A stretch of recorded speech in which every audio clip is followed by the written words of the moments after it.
Putang ina ninyong lahat. Lisa Marcos, naalala mo? Nagpadala ka sa akin ng video. You sent me written instructions. Anong nakalagay doon sa envelope? DepEd. Anong ginawa ko? Binigay ko sa DepEd. Putang ina mo ka. Sasabihin niyo sa mga tao, nakaw yan, confidential funds yan. Niwala nga kayong isang proof na hindi niyo nga nilabas na wala pang confidential fund, meron ng white envelope. Bongbong Marcos, presidente ka. May speaker ka na involved sa bribery ng Supreme Court justices. May video, may kaso, may witnesses. Hindi mo tinanggal yung speaker mo. Pinabayaan mo siya abusuhin ang pera ng bayan. Namimigay ng pera na para bang kanya, Martin Romualdez, nangangampanya tayo. Nakasakay tayo sa eroplano. Magkatabi tayo. Nagre-reklamo ka, putang ina ka, walang pera. Kasi, ano sabi mo? Gium-um ni Lisa Marcos o BBM ang kwarta. Reklamo ka ng reklamo sa akin. Ano sinabi ko sa'yo? Huwag ka mag-alala. Lahat ng gusto tumulong sa akin, ipapadala ko sa iyo. Kunin mo lahat. Wala ka ng pera. Sabi mo sa akin, okay lang. Pag nanalo kayo, babawiin ko lahat yan. Ang buong akala ko, babawiin mo sa negosyo mo. Legitimate businessman ka naman eh. Mina, pagsira sa kalikasan, media, tanggap ka sa Pogo. Pinaalis niyo lahat ng kompetisyon ninyo, naiiwan ang Pogo mo.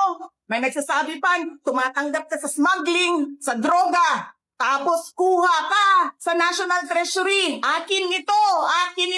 Babawiin ko lahat. Masakit sa akin, Martin, hindi yung pagsira ng pangalan ko eh. Ang masakit sa akin, maalis mo man ako sa presidential race, hindi pa rin ikaw ang presidente, king-ina mo. Walang buboto sa'yo. Please lang. Wala. Hindi ka nga dumadaan ng contest eh. Kasi wala kang kalaban sa Tacloban. There is nothing in you except money. Yan lang, Martin. Harapin mo yung katotohanan. Walang puking ina, walang boboto sa'yo. Senador man, Vice President man, President man, walang boboto sa'yo. Hindi ko nga alam kung mananalo ka pa ngayon sa Tacloban eh. Palamang hindi na. Kasi, magnanakaw. Hindi ka dumadaan sa audit. Milyon-milyon, buwan-buwan, certification lang ng congressman. Alam nyo, bakit alam ko? Kasi may MA din ako. Pero sa amin, sa akin, nire-require ako ng resibo ng COA. Pero alam ko, certification lang ang kailangan. Pero nagko-comply ako. Bigay nyo lahat ng resibo. Wala akong corruption case. Sinasabi ninyo, nawawala ang pera dahil may notice of disallowance. Ano ba ibig sabihin ng notice of disallowance doon? Kulang yung mga papel ninyo. Kasalanan ko ba yan? Galing sa field ang papel. Hindi naman ako ang magawa ng papel eh.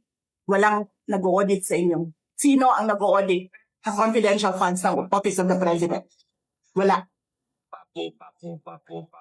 Huwag kang mag-alala ma'am sa security ko kasi may kinausap na ako na tao. Sinabi ko sa kanya, kapag pinatay ako, patayin mo si BBM, si Lisa Araneta, at si Martin Romualdez. No joke. Nagdilin na ako ma'am. Pag namatay ako, sabi ko, huwag ka tumigil hanggang hindi mo mapatay sila.